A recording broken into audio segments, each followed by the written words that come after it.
Let's talk about AI for a minute. We've talked about AI before. We will talk about AI again. It is a big part of life, and it is an even bigger part of the future. I am one of these people who are very conflicted on the subject of AI. I love what it does for me. I love what it makes possible for everyone. But there are obviously a lot of concerns, right? The biggest concern is one that we can't even worry about. Whether the machines will take over. It is a possibility. They acknowledge it as a possibility. You have something that's pure intelligence and no ethics. It doesn't have the ability to feel or to empathize. So it could just opt for efficiency and decide that humans aren't efficient. So that's there, but I'm pretty sure they'll solve that in one way or the other. There may be some catastrophes in the interim, but I'm pretty sure it'll be solved. So that's not where I focus my attention. What I've been thinking a lot about is what AI does to the human being long term, what it does to intelligence when there's no reason to learn basic tasks, things that we used to take for granted. There's a big uh, there's a big conversation about this, right? And it's been studied, and it's a phenomenon they call cognitive offloading. And it's the idea simply that if you're not doing something, if you're not doing a task or a skill, if you're offloading it to something else to do, then you won't learn it. And a very simple example of that is when calculators came out. People stopped learning how to do basic math and basic long division and all of that stuff. And that's inevitable. The GPS in our cars, does that for us. So this is a known phenomenon. It's been happening for a while. And I would suggest that there's a good kind of an offloading. That's the tasks that just take up time and don't add to your development. They don't add to your abilities. But then there's the bad kind of offloading, which is it causes a decline in your cognition, in your ability to think, in your ability to build skills. So that's one issue. But then there's another thing that concerns me, another phenomenon, and that's the idea of attention capture with AI. And this is something we know about as well, don't we? I mean, how many parents complain about their kids that all they do is look at their phones? They complain about their kids that, they play video games all day. They end up turning away from the world and they have their face in this technology, in these technologies. And the concern is that AI will only make it worse because AI is more responsive. You have conversations with AI. Now, whether they're actual conversations is kind of a weird gray area because there's no person on the other side having a conversation with you, but there's an algorithm that is responding to you and that is intelligent. So the whole thing is really, really weird. But today I want to talk about this understanding about artificial intelligence and attention capture because it's going to become more and more of a thing. And I'm so interested about this stuff. I've actually been doing some research, writing articles about it on LinkedIn. I've created a vocabulary around it with words like enclosure and embodiment and translation and how it affects the human being. So I want to get into it so people aren't confused. And it has relevance for people trying to lose weight and to get healthy. It might be the most underrated obstacle there is. So first, the term enclosure means living in a conceptual space, living more in your head. right? Or in a space with some kind of in this case AI, but it could be other technology, right? Not living in the physical world, including your body and including the social world. That would be enclosure. It's a kind of like getting trapped inside your own head. And there tends to be certain consequences, right? There's a lot of thinking without necessarily a lot of resolution. And our estimation of things gets weird, right? We tend to be fearful because we blow things up in our mind. We're not dealing with reality, we're dealing with a concept of reality. And when you're enclosed, you tend to be less functional because you're trying to control the world outside of you from a place deep within you. And it's not as effective. The opposite of enclosure is what I call embodiment, which is actually inhabiting your physical life, including your body, including the social world and the physical world. And when you're there, you're more present and you're functional. And you're not as brain foggy, you're sharper. And this is a much better place to be. This is a much more effective place to be. And then there's this term that I call translation. And I hope this terminology catches on. I think some people are using similar terms. But translation, I think we're going to discover, is going to be one of the most important tools going forward. And it's one of the problems with our children when they lose their ability to move between worlds.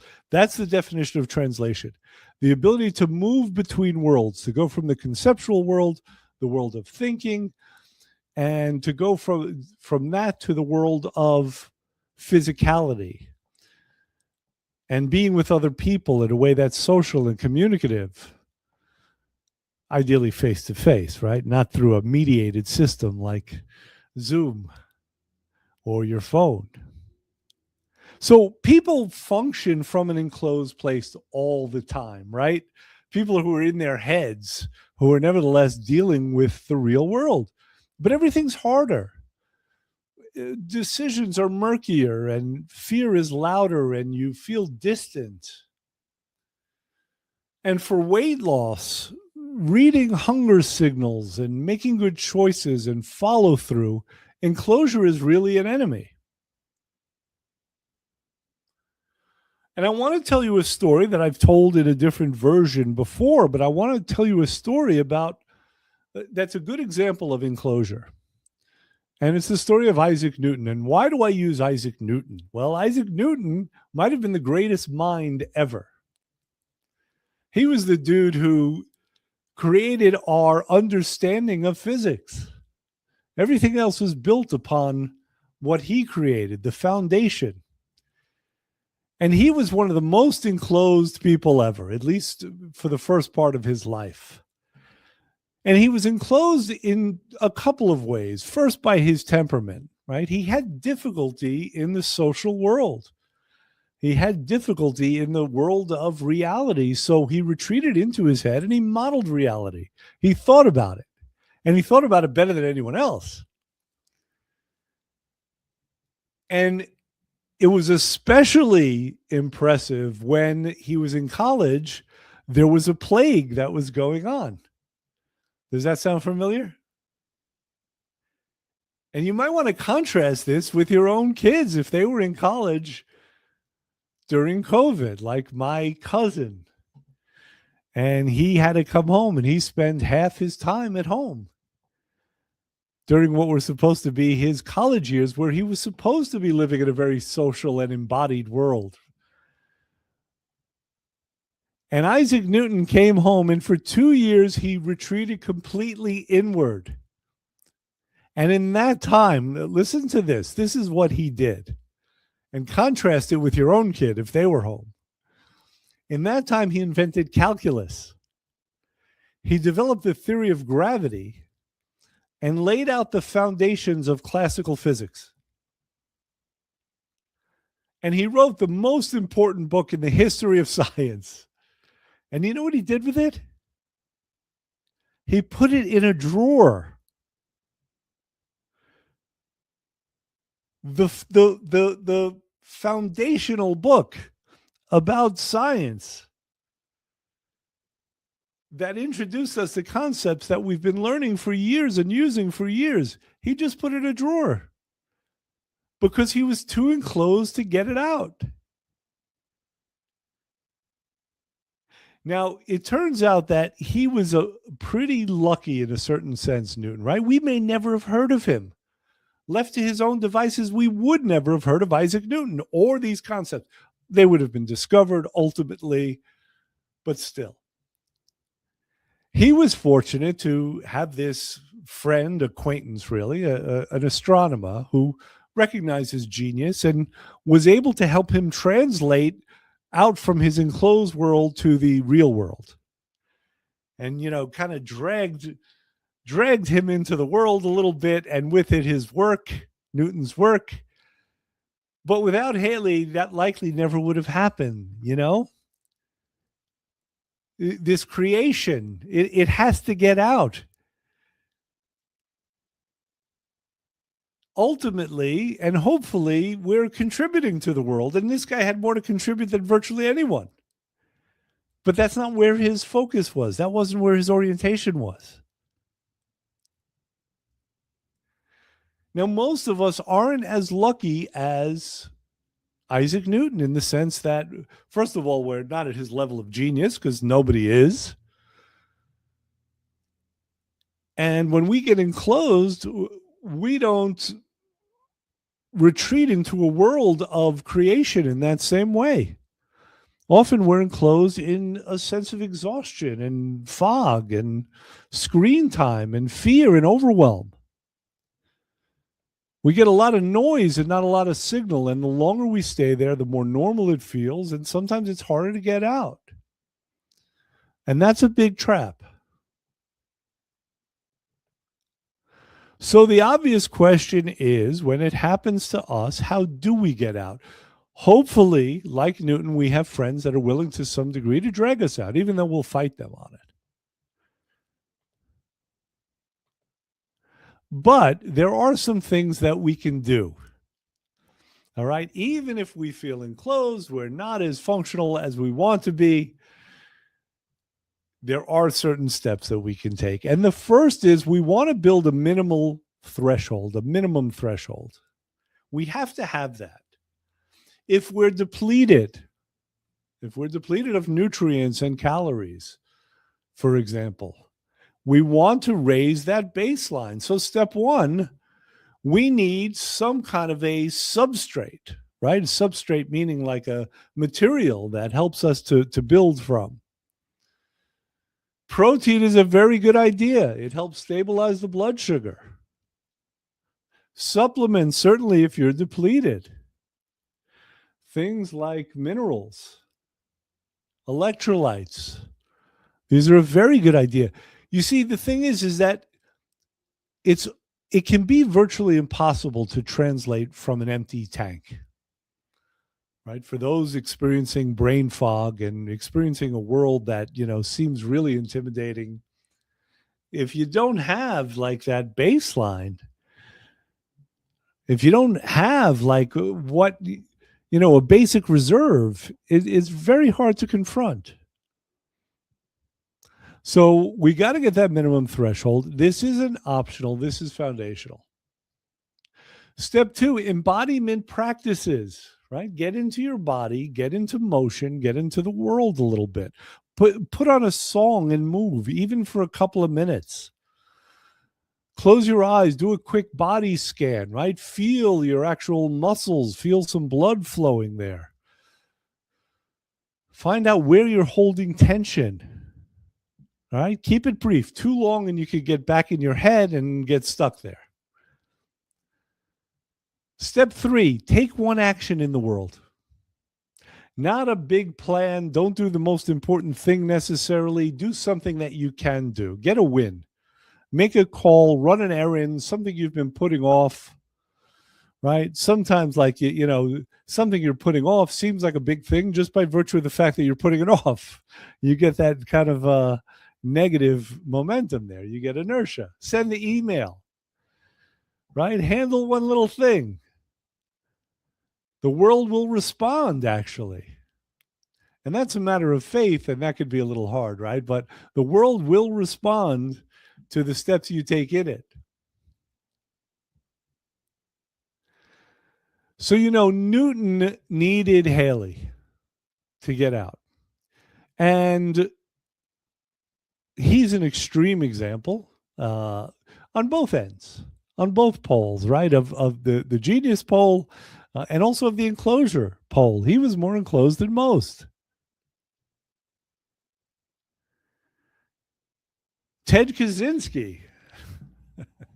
Remember Ted Kaczynski, the Unabomber? The only way he could translate was to kill people. Don't get to that place. Like, he was so stuck in his head, it made him crazy. This has something to do with sanity as well. The more enclosed we are, the less sane we are, because how could we be sane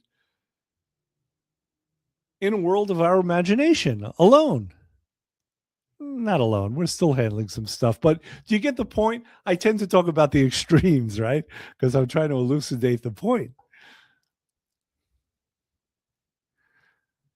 But that's what we want to build up to. We want to be able to translate, and we want to get into an embodied state to where we feel present, and we are present, and we can handle things.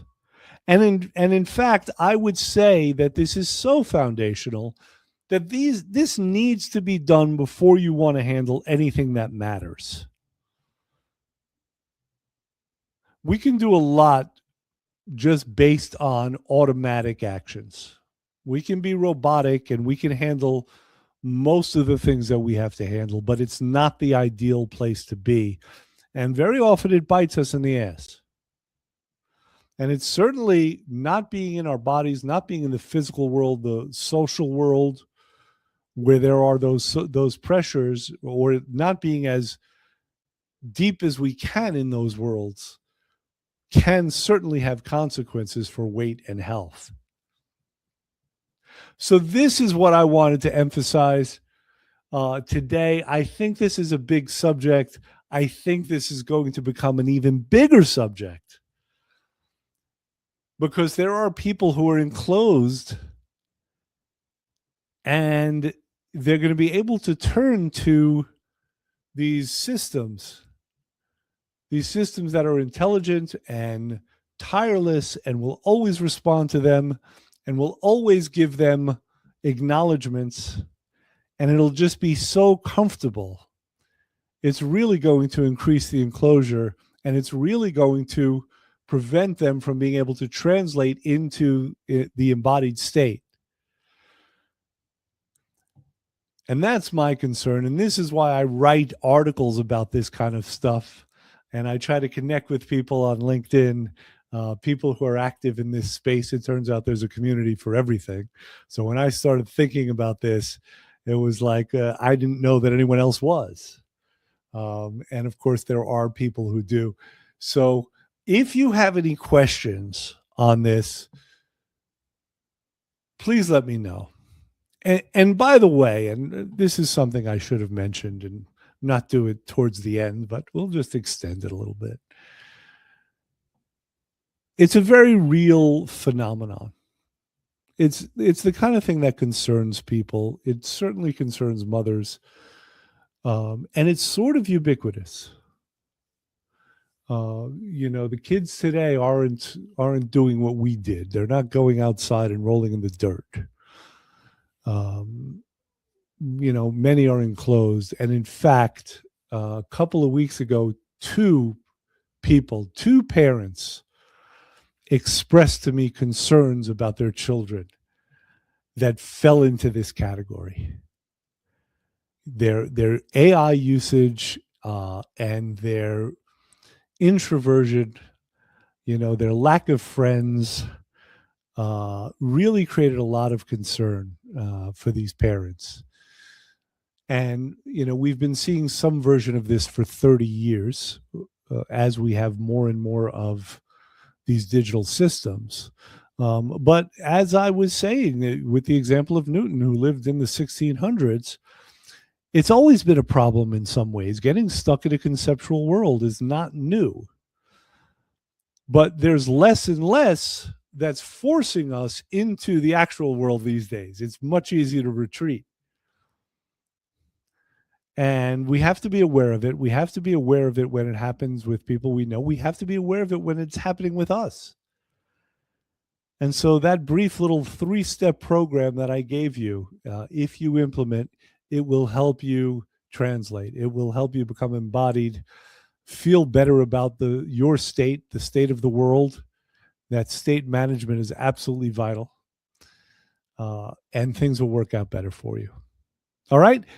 Have a great weekend, everybody. If you need anything, you know how to get in touch with me. Take care.